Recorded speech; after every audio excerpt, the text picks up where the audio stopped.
Hello student, कैसा लग रहा है आपको? आज हम ज्योमेट्रिकल ऑप्टिक्स पढ़ेंगे और पिछली क्लास में हमने कॉन्वेक्स मिरर, कॉन्केव मिरर के बारे में थोड़ा बहुत डिस्कशन किया था। फोकस क्या होता है, पैराक्सियल रेस क्या होती है, मार्जिनल रेस क्या होती है, इन सब के बारे में डिस्कशन हम कर चुके हैं। अब उसके आगे हम कुछ और नई चीजें पढ़ते हैं, इंटरेस्टिंग चीजें। जैसे पहला है फोकल प्लेन। फोकल प्लेन क्या होता है? फोकल प्लेन को की पहली डेफिनेशन मैं ऐसे बना सकता हूं, locus of focus. Locus of focus is called focal plane. Second definition, a plane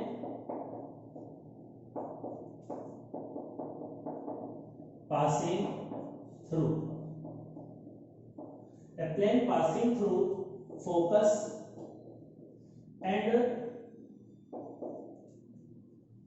perpendicular to principal axis.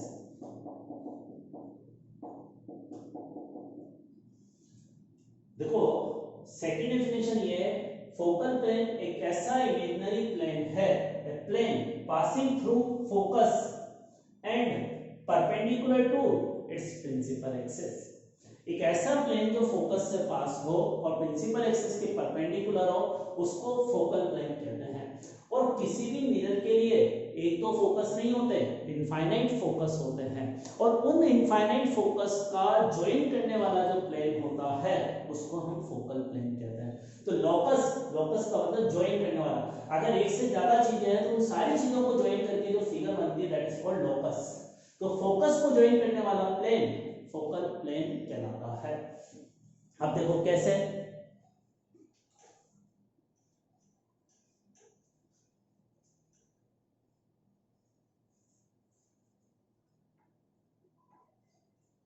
तो फोकल प्लेन को अगर यहां डायग्राम में बनाऊं तो इस तरह से फोकल प्लेन बनेगा, जैसे ये मिरर। ठीक है, अब ये मान लो यहां इसका फोकस है।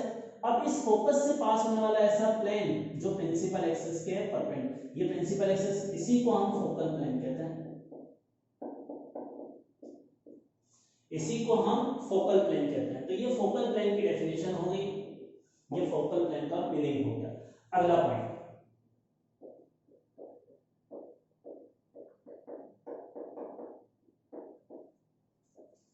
नेक्स्ट पॉइंट है हमारा secondary focus. Now what is the secondary focus?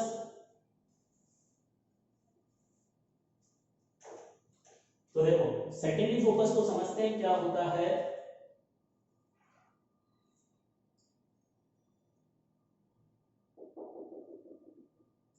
ये मिरर,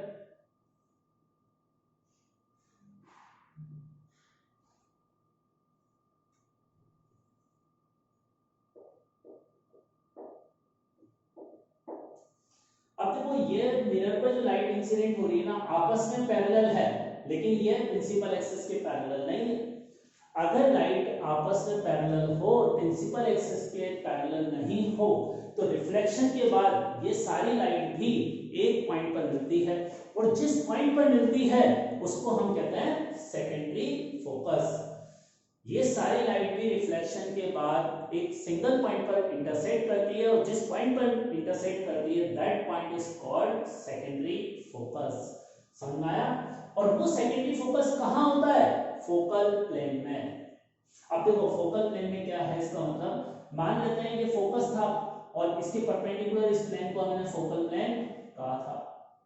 मैंने अभी पिछले टॉपिक में फोकल प्लेन की डेफिनेशन बताई थी, ये फोकल प्लेन कहलाता है। अब देखो, फोकल प्लेन में सेकेंडरी फोकस कहां होगा उसको पता करने के लिए आसान तरीका यह है, यहां जो पोल पर लाइट इंसिडेंट हुई है ना, तो यह तो रिफ्लेक्शन के बाद ऐसे जाएगी, ये रिफ्लेक्शन के बाद ऐसे लाइट जाएगी ना, और ये एंगल भी थीटा होगा। तो इस रिफ्लेक्टेड लाइट को हम आसानी से बना सकते हैं, और ये रिफ्लेक्टेड लाइट जो पोल पर इंसिडेंट हुई है फोकल प्लेन को एक पॉइंट पर काटेगी, और जिस पॉइंट पर काटेगी ना वही सेकेंडरी फोकस है। तो सेकेंडरी फोकस को हम इस तरह से पता करते हैं। तो ये सेकेंडरी फोकस, और मान लेते हैं सेकेंडरी फोकस की ये डिस्टेंस x के बराबर है। अब सेकेंडरी फोकस और ये फोकस है, तो फोकस और सेकेंडरी फोकस के बीच की डिस्टेंस है x। अब x को कैलकुलेट करने के लिए मैं क्या करूंगा, देखो यहां से यहां तक की डिस्टेंस तो f थी ना।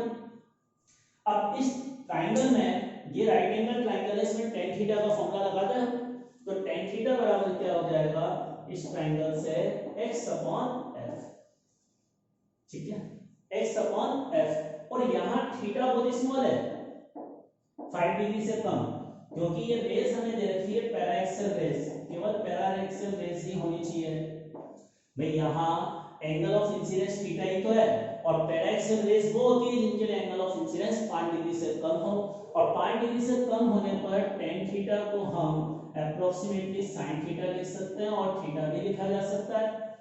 तो इसको tan थीटा को अगर मैं अप्रोक्सीमेटली थीटा लिख दूंगा तो x का फॉर्मूला क्या रहेगा f थीटा। यह हमने एक इंपॉर्टेंट फॉर्मूला डिस्कस किया f थीटा के बराबर करना इसको नॉट। और यहां x का मतलब क्या है डिस्टेंस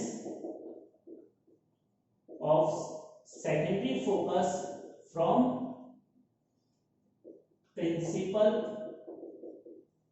एक्सिस और focus. x is the distance between secondary focus and principal axis, और principal axis पर भी f से डिस्टेंस है। तो ये हमारा सेकेंडरी फोकस होगा, और ये कौन सा मिरर था कन्वर्जिंग मिरर, कॉन्केव मिरर, और कॉन्केव मिरर का सेकेंडरी फोकस भी रियल होता है, जबकि कॉन्वेक्स मिरर का सेकेंडरी फोकस वर्चुअल होता है, सेकेंडरी फोकस उसका वर्चुअल होगा। तो नेक्स्ट हम आते हैं, अब देखो जैसे मैंने अभी थोड़ी देर पहले कहा था कि इस मिरर के फोकस इनफाइनाइट होंगे, अगर एक थीटा बदलूंगा 1 डिग्री की जगह 2 डिग्री रखूंगा तो ये अलग जगह बनेगा, ऐसे अलग अलग वैल्यू के लिए सेकेंडरी फोकस अलग अलग होंगे। तो number of secondary focus infinite होता है, और उन सारे इनफाइनाइट फोकस जिस प्लेन में लाई करते हैं that plane is called focal plane. तो ये फोकल प्लेन की डेफिनेशन थी हमारी।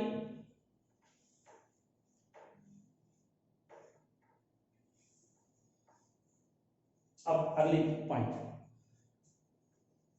अगला पॉइंट क्या है, नेक्स्ट पॉइंट हमारा यह है कि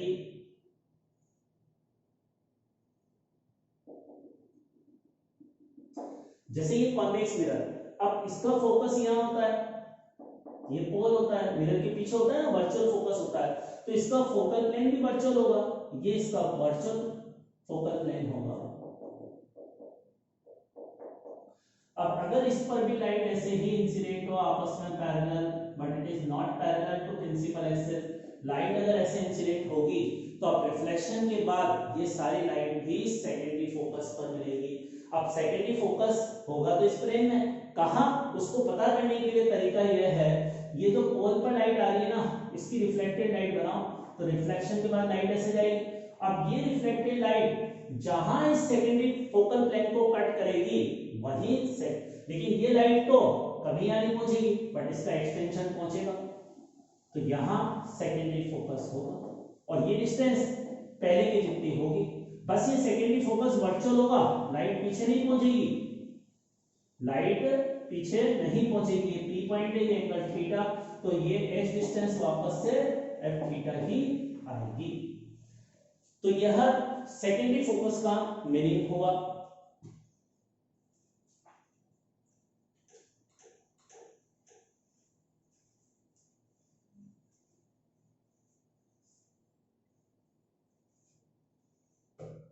अगला पॉइंट,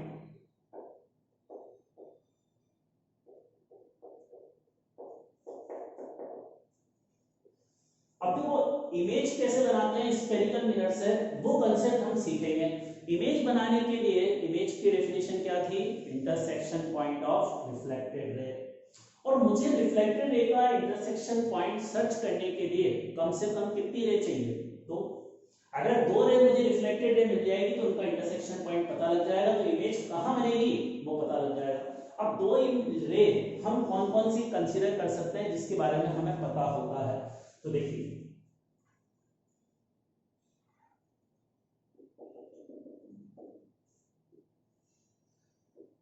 अब जैसे मिरर पर लाइट प्रिंसिपल एक्सिस के पैरेलल आ रही है, ये आप जानते हो, टकराने के बाद रिफ्लेक्शन के बाद कहां से पास होगी, तो ये लाइट रिफ्लेक्शन के बाद इस प्रिंसिपल एक्सिस को जिस पॉइंट पर कट करेगी उसको फोकस कहते हैं। तो हमें एक रिफ्लेक्टेड लाइट ये मिल गई ना, इसके बारे में हमें पता होता है कोई भी लाइट जो प्रिंसिपल एक्सिस के पैरेलल होती है रिफ्लेक्शन के बाद वो फोकस से पास हो जाती है। तो हमने फोकस से इस लाइट को पास करा दिया। अब इसके बाद दूसरी लाइट बनाते हैं हम।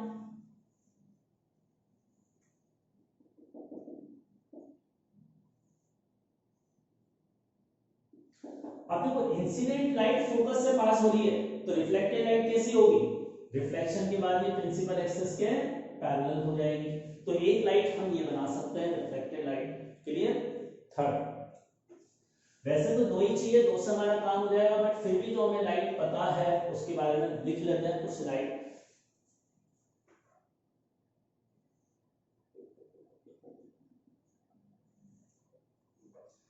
अब देखो ये लाइट जो पोल पर इंसिडेंट हो रही है तो हम ये जानते हैं ना ये पोल से पास होने वाली लाइन तो मिरर का नॉर्मल है, तो ये एक तरह से एंगल ऑफ इंसिडेंसी दे रखा है। तो रिफ्लेक्टेड रे के लिए भी एंगल ऑफ रिफ्लेक्शन बराबर होगा, मतलब रिफ्लेक्टेड लाइट थीटा एंगल पर ही जाएगी। रिफ्लेक्टेड लाइट इस तरह से थीटा एंगल पर ही जाने वाली है। तो ये थर्ड लाइट हमने बना दी। फोर्थ,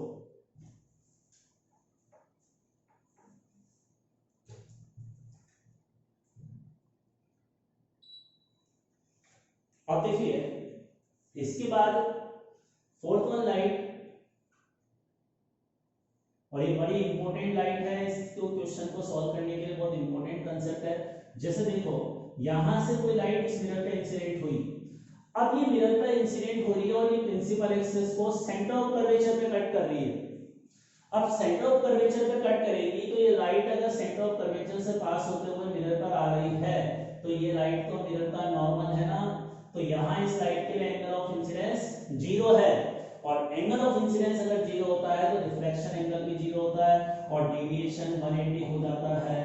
और मैंने बताया था जब भी लाइट किसी मिरर पे नॉर्मल इंसिडेंट होती है तो रिफ्लेक्शन के बाद अपना पाथ रिट्रेस करती है। तो यहाँ जब लाइट इंसिडेंट होगी तो रिफ्लेक्शन के बाद ही अपना पाथ रिट्रेस करेगी, रिफ्लेक्टेड लाइट ऐसे पास होगी।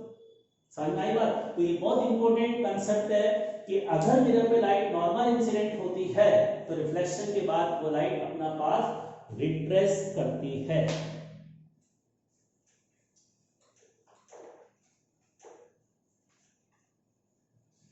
चलो आगे बढ़े। अब ये हमने 4 रे हमने कंसीडर की। नेक्स्ट पॉइंट है हमारा साइन कन्वेंशन। अब देखो साइन कन्वेंशन का मतलब क्या होता है, इसके कुछ रूल हमने बना रखे हैं। पहला,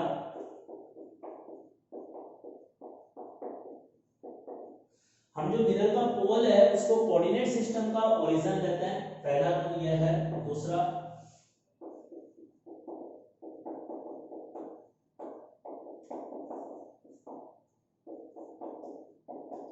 सेकंड रूल यह है कि जो मिरर की प्रिंसिपल एक्सिस है उसको हम कोऑर्डिनेट ज्योमेट्री का एक्स एक्सिस कंसीडर करते हैं। Third,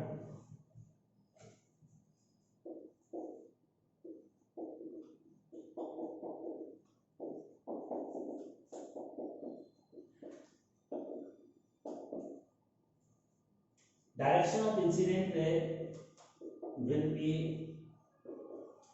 considered as positive x axis, मतलब जिस डायरेक्शन में लाइट इंसिडेंट होती है उसको पॉजिटिव एक्स एक्सिस हमने कंसीडर करा है। ये हमारे साइन कन्वेंशन के कुछ पॉइंट हैं, पहले इनको समझते हैं इन पॉइंट्स को।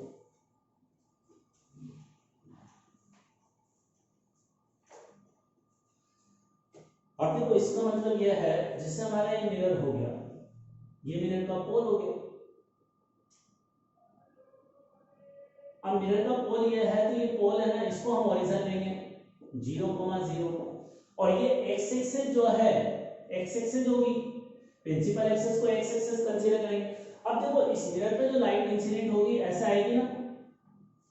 अब अगर मिरर पे लाइट इंसिडेंट हो रही है तो थर्ड पॉइंट मैंने लिखा है डायरेक्शन ऑफ इंसिडेंट में विल बी कंसीडर एज पोल। तो इंसिडेंट रे किधर जा रही है, राइट में, तो right hand side positive x axis होगी, इसको ओरिजिन मानूंगा, इधर वाली डिस्टेंसेस को पॉजिटिव एक्स एक्सिस ये होगी। मतलब अगर कोई चीज यहां रखी है तो उसका एक्स कोऑर्डिनेट क्या होगा, positive. X coordinate will be positive, यहां एक्स कोऑर्डिनेट कैसा होगा, पॉजिटिव। और अगर यहां कोई चीज रखी है तो उसका एक्स कोऑर्डिनेट नेगेटिव होगा।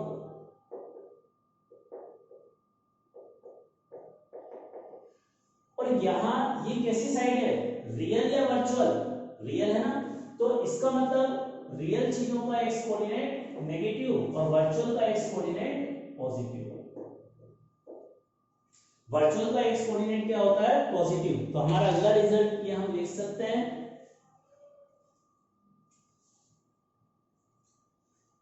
अगला पॉइंट क्या है जो इंपॉर्टेंट है, virtual means positive and real means negative. Real का मतलब हम लिख सकते हैं नेगेटिव, वर्चुअल का मतलब लिखा जा सकता है पॉजिटिव। तो बताओ जो हमारा कॉन्केव मिरर था उसका फोकस रियल था या वर्चुअल, कॉन्केव मिरर का फोकस रियल था ना, और रियल का एक्स कोऑर्डिनेट नेगेटिव आएगा, तो कॉन्केव मिरर की फोकल लेंथ, कॉन्केव मिरर का फोकस रियल था और रियल चीजों को हम नेगेटिव लिखते हैं। तो इसका मतलब कॉन्केव मिरर की फोकल लेंथ माइनस में होगी और कॉन्वेक्स मिरर की फोकल लेंथ प्लस में होगी। ये हमारा रिजल्ट आया।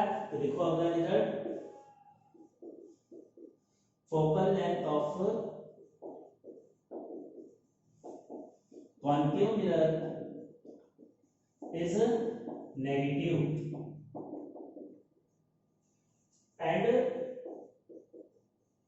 focal length of convex mirror is positive।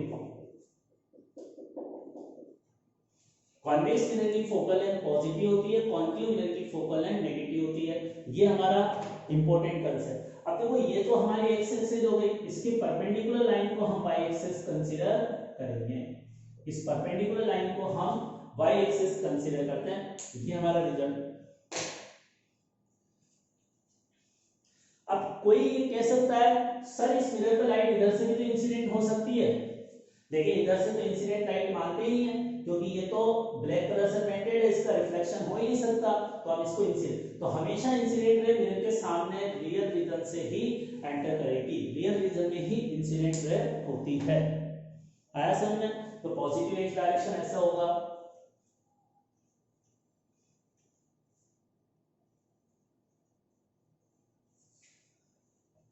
अब देखो जैसे मान लो मैंने किया है मिरर ऐसा रखा, अब बताओ इस मिरर में पॉजिटिव एक्स डायरेक्शन कौन सा है? इस मिरर के लिए पॉजिटिव एक्स डायरेक्शन किधर होगा? यहां ओरिजिन बनाऊंगा पोल को और ये प्रिंसिपल एक्सिस, तो पॉजिटिव लाइट तो ऐसे ही आएगी ना, तो इसका मतलब ये ओरिजिन पॉजिटिव एक्स डायरेक्शन इधर होगा, तो यहां पॉजिटिव एक्स डायरेक्शन इधर होगा और इस मिरर का फोकस यहां कहीं होता है तो इसकी फोकल लेंथ पॉजिटिव है। ये इसका मतलब हो गया। तो ऐसा जरूरी नहीं है कि भाई एक्स एक्सिस जो होती है वो हॉरिजॉन्टली हो, वो वर्टिकल भी हो सकती है। मिरर कैसे रखा है सब चीजें उस पर डिपेंड करेंगी।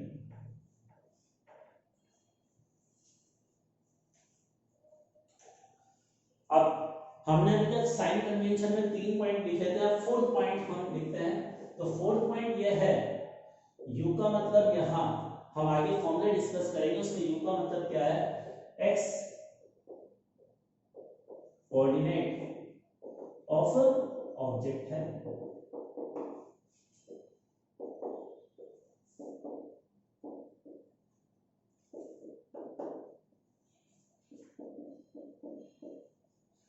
अब देखो यहाँ u का मतलब है x कोऑर्डिनेट ऑफ ऑब्जेक्ट, और कोऑर्डिनेट प्लस में भी हो सकता है माइनस में भी हो सकता है। कई बुक्स में u का मतलब लिखा हुआ है डिस्टेंस ऑफ ऑब्जेक्ट, वो पूरी तरह सही नहीं है क्योंकि डिस्टेंस तो हमेशा पॉजिटिव होती है, नॉन नेगेटिव होती है, लेकिन ये u जो यहाँ सिंबल है ये प्लस भी हो सकता है माइनस भी हो सकता है। ये कहाँ रखा हुआ है उस पर डिपेंड करेगा। उस u की वैल्यू प्लस होगी या माइनस, ये डिपेंड करेगा। अब v जो है ये भी x कोऑर्डिनेट ऑफ इमेज है और f भी x कोऑर्डिनेट ऑफ ऑब्जेक्ट है, फोकस है। तो ये सारी वैल्यूज u v और f प्लस माइनस हो सकते हैं। तो हमें साइन कन्वेंशन के अकॉर्डिंग ये समझना है कि कब किसका साइन प्लस लेंगे। और देखो अगर ऑब्जेक्ट वर्चुअल है तो वर्चुअल का x कोऑर्डिनेट तो क्या होगा, पॉजिटिव होगा ना। तो अगर ऑब्जेक्ट वर्चुअल है तो उसका u प्लस लिखेंगे, इमेज वर्चुअल है तो उसका v प्लस लिखेंगे। जो भी चीजें वर्चुअल है उसका x कोऑर्डिनेट पॉजिटिव आएगा, जो रियल है उसका x कोऑर्डिनेट नेगेटिव आएगा। तो यह हमारे x कोऑर्डिनेट को समझने के लिए पॉइंट है। अब इसके बाद मिरर फॉर्मूला, स्फेरिकल मिरर का फॉर्मूला।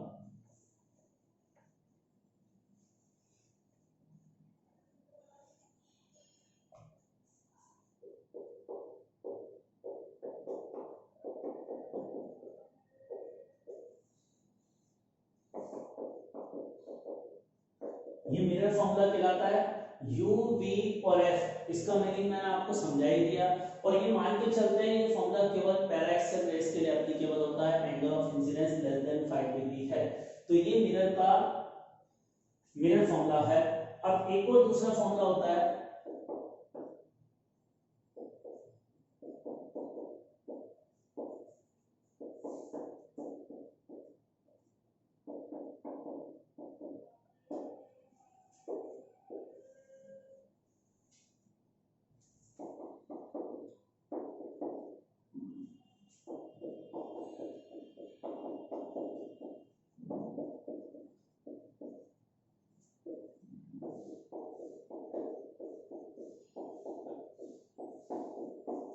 अगला फॉर्मूला ये है, यहां पर ये मिरर फॉर्मूला, ये मिरर की फोकल लेंथ और मिरर की ऑप्टिकल पावर एनर्जी से रिलेटेड नहीं होती।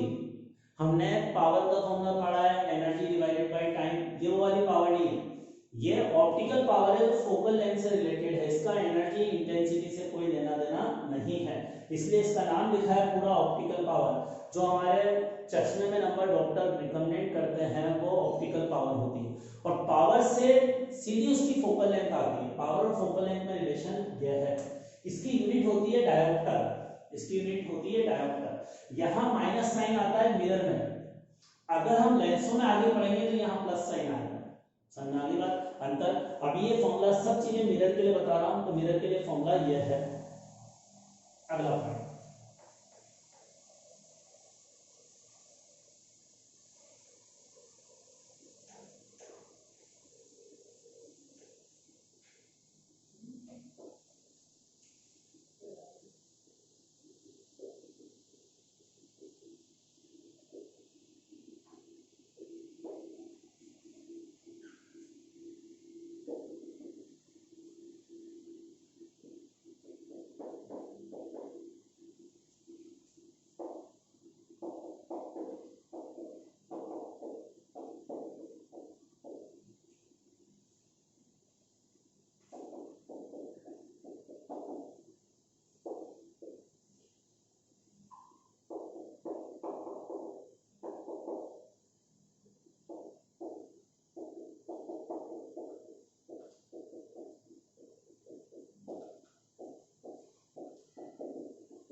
चलिए इसको नोट कर लें पहले, फिर हम समझेंगे।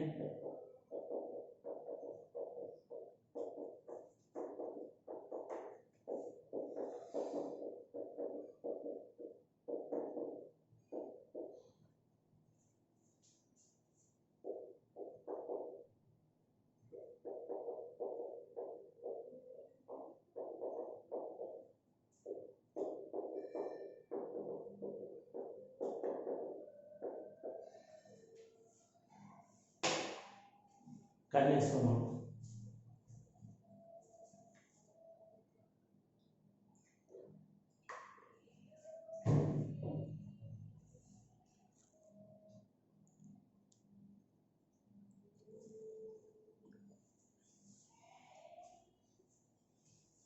अब देखिए इसका मतलब क्या है, हमारे दो तरह के मैग्निफिकेशन होते हैं, लेकिन ये फॉर्मूला ज्यादा यूजफुल होता है, ये ज्यादा काम में आता है।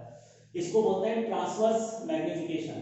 ये तब यूज करते हैं जब ऑब्जेक्ट जो रखा हो ना, इसकी लेंथ प्रिंसिपल एक्सिस के परपेंडिकुलर हो।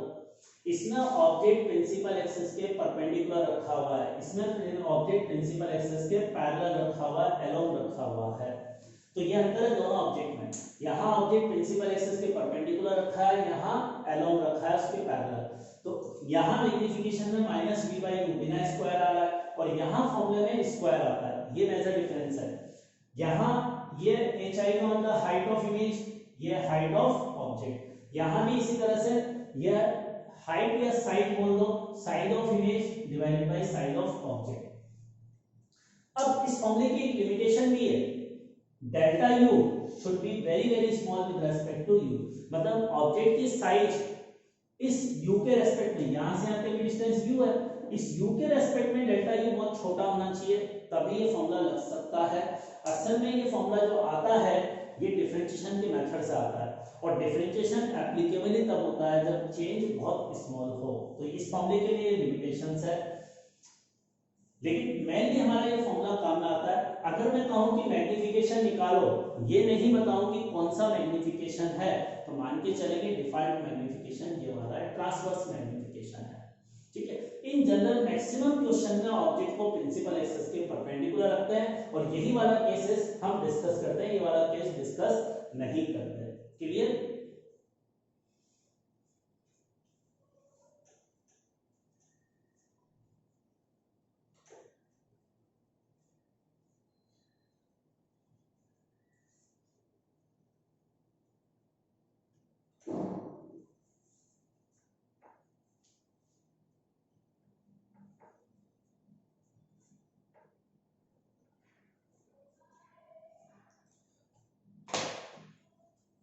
अब देखो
अब देखिए ये हमने, मैं कुछ नहीं लिख रहा, इसका मतलब ये ट्रांसवर्स मैग्निफिकेशन है। अब ट्रांसवर्स मैग्निफिकेशन का मैग्नीट्यूड अगर 1 से ज्यादा होगा तो मैग्नीफाइड इमेज बनेगी। मैग्नीफाइड इमेज को हम ये भी कह सकते हैं इनलार्ज इमेज। ठीक है, ऑब्जेक्ट की साइज से ज्यादा साइज अगर इमेज की हो तो इसको मैग्नीफाइड कहते हैं, कम हो तो डिमिनिश्ड कहते हैं, और इक्वल हो अगर मैग्निफिकेशन तो इक्वल और सेम साइज की कहेंगे। इसके बाद अगला पॉइंट है, अगर मैग्निफिकेशन नेगेटिव आता है तो इसका मतलब इन्वर्टेड इमेज बनेगी। इन्वर्टेड इमेज से मतलब यह है, अगर ऑब्जेक्ट प्रिंसिपल एक्सिस के ऊपर है तो इमेज प्रिंसिपल एक्सिस के नीचे बनेगी। और एम मैग्निफिकेशन अगर पॉजिटिव आता है तो इमेज कैसी बनेगी? इरेक्ट इमेज बनेगी।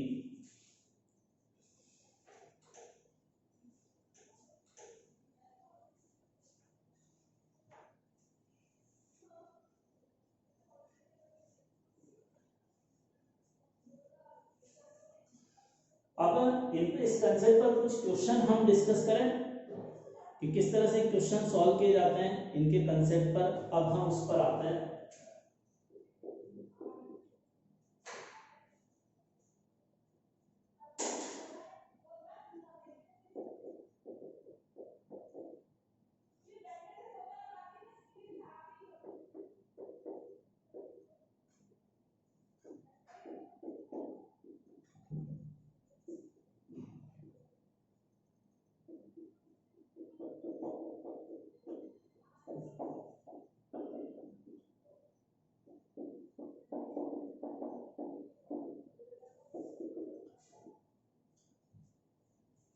ये हमारा अगला क्वेश्चन है।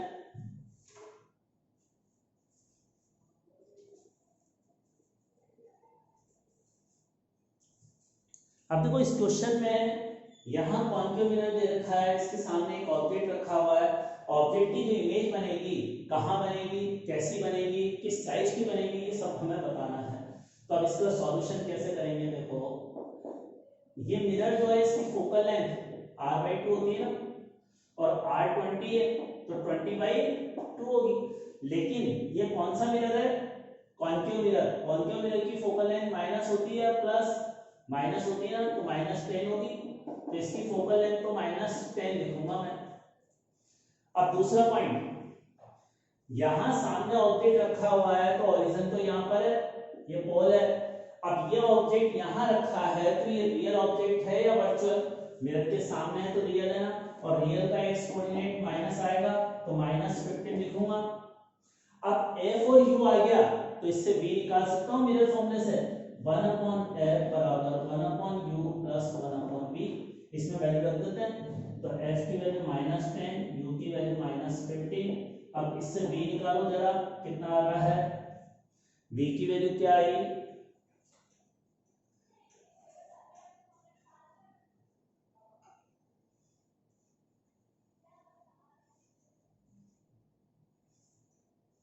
तो v इज इक्वल टू कितना आया? -30 आया ना। तो ये लोकेशन पता लगी, एक आंसर तो ये है। अच्छा मैग्निफिकेशन कितना आ रहा है? -v/u, इसका फॉर्मूला होता है माइनस v की वैल्यू -30, u की वैल्यू -15, तो मैग्निफिकेशन -2 आया। अब देखो मैग्निफिकेशन -2 आया, v नेगेटिव आने का मतलब रियल इमेज बनी, नेगेटिव का मतलब रियल, तो ये रियल इमेज बनी। और मैग्निफिकेशन माइनस आने का मतलब इन्वर्टेड इमेज बनी, इन्वर्टेड। और बड़ी बनी है छोटी, 1 से ज्यादा आ रहा है ना मैग्नीट्यूड, तो मैग्नीफाइड बनी, इन्वर्टेड मैग्नीफाइड इमेज। तो अब इमेज की नेचर कैसी होगी? Real, inverted, magnified image. ये इमेज की लोकेशन मतलब इमेज की नेचर है। अब डायग्राम में अगर इसको रिप्रेजेंट करें तो कैसे रिप्रेजेंट करेंगे? मैं डायग्राम में अगर इसको इमेज को लोकेट करता हूं, देखो यहां कहीं ऑब्जेक्ट था, अब इस ऑब्जेक्ट की इमेज यहां वाली, ये ऑब्जेक्ट की रियल इमेज यहां वाली ना, ये डिस्टेंस हमारे पास 15 थी और ये हमारी डिस्टेंस 30 है, तो ये हमारा आंसर हो गया।